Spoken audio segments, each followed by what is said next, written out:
Philippine fried rice या garlic fried rice बहुत सादा तरीके से बनते हैं पर उतने ही मजेदार होते हैं। ओरिजिनली बॉइल्ड राइस को फ्राइड गार्लिक के साथ ऑयल में स्टर फ्राई किया जाता है। ये लेफ्ट ओवर राइस को यूज करने का बेहतरीन तरीका है, पर हम आज बहुत ही आसान तरीके से बनाएंगे, यानी 1 पॉट गार्लिक राइस। किसी भी करी या कढ़ाई के साथ इसका बहुत अच्छा कॉम्बिनेशन बनता है, या फिर आप इसे इफ्तार में पकौड़ों, सलाद और रायते के साथ भी खा सकते हैं। मुझे तो ये सादा भी बेहद पसंद है, बगैर किसी टॉपिंग के। चलते हैं रेसिपी की तरफ। सबसे पहले हम चावल अच्छी तरह से धो लेंगे ताकि तमाम लूज स्टार्च अच्छी तरह से निकल जाए।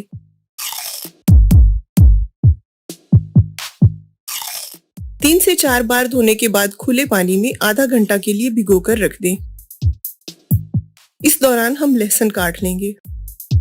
लहसुन को स्लाइसेस में भी काट सकते हैं, बड़े टुकड़ों में भी काट सकते हैं, मोटा मोटा या बारीक, जैसे भी आपको पसंद हो। मेरी फैमिली को फाइनली चॉप्ड गार्लिक पसंद है, इसलिए मैं इसे बहुत अच्छी तरह से चॉप करूंगी। इतना बारीक चॉप करने के लिए थोड़ा टाइम लगता है, तो अगर आप बोर हो रहे हो तो बस तसव्वुर करें कि आपको जिस पर गुस्सा है, ये गार्लिक वही शख्सियत है। कुचल दें आज इसे अच्छी तरह से, बचने ना पाए।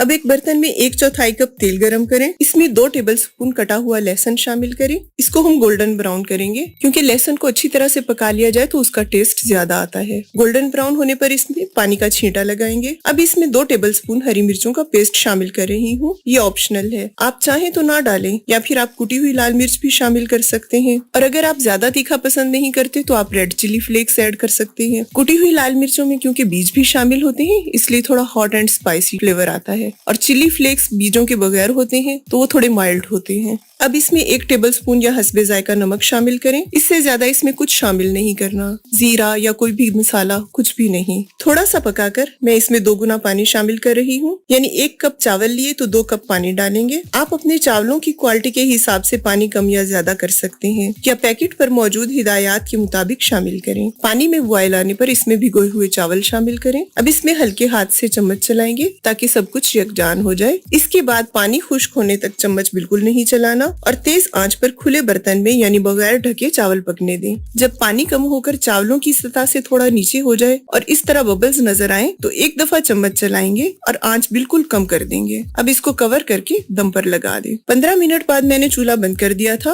और 5 मिनट का रेस्ट दिया था, जैसा कि मैं चावल बनाते हुए करती हूँ। अब हम इन्हें हल्के हाथ से मिक्स कर लेते हैं। बहुत ही सादा अज्जा के साथ तैयार होने वाले ये राइस बेहद लजीज होते हैं। आप भी ट्राई करें और मुझे इंस्टाग्राम या फेसबुक पर फोटो शेयर कर सकते हैं। सिंपली हरा धनिया से गार्निश करें, आपको भी ये बेहद पसंद आएंगे।